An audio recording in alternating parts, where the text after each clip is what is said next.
Good morning. I wanted to show you something that's interesting. It's interesting to me anyway.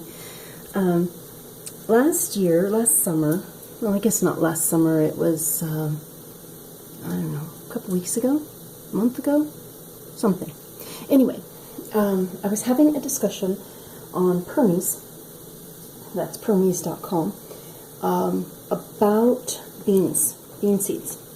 And I've mentioned before that you can often tell in the first generation whether or not a particular bean is a cross because of the color.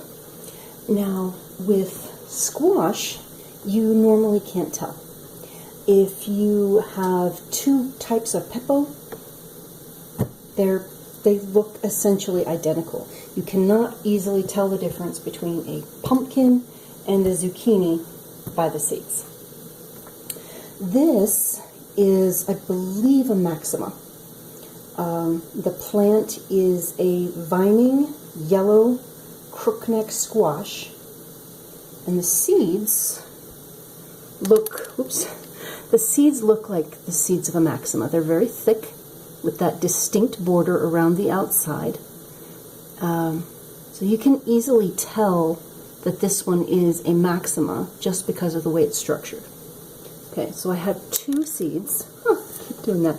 I have two seeds that represent the majority of the seeds in this squash.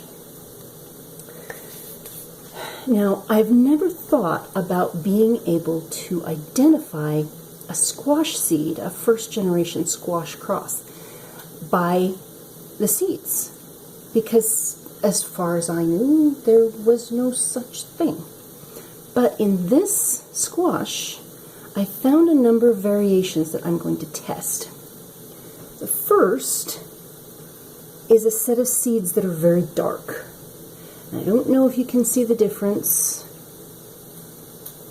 but this one is much lighter in color than this one. Okay. The second, and this one intrigues me, you have a maxima seed. It's very thick. It has a very distinct border, but it's split on the other side. It's not split, but it's almost like it's three-sided. Okay? I don't know if you can see that. It's almost like the seed is three-sided. Okay? And the other variation that I found absolutely intriguing is these. And you have to be able to see the front of the seed. The seed has striations on it. If you look at these seeds over here, the ones that represent the majority, they're smooth. They may have a couple little pock marks on them, that type of thing, but for the most part they're smooth. These are very rough. You can see on the back of this seed two distinct grooves in the seed coat. If you look at this one, you can't, there's a good one because the light from the window. You can see those grooves in the seed coat. Okay. Now those are three variations. Now as I said, these represent the majority. So I don't know whether these represent crosses or if there's something else going on that's causing damage inside the squash. I don't know. But I'm going to plant these. I'm going to plant the dark ones, the three-sided seeds, and the striated seeds, separate from what I believe are the purebred seeds that selfed from that plant.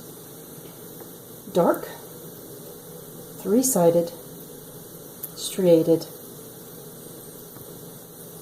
seeds.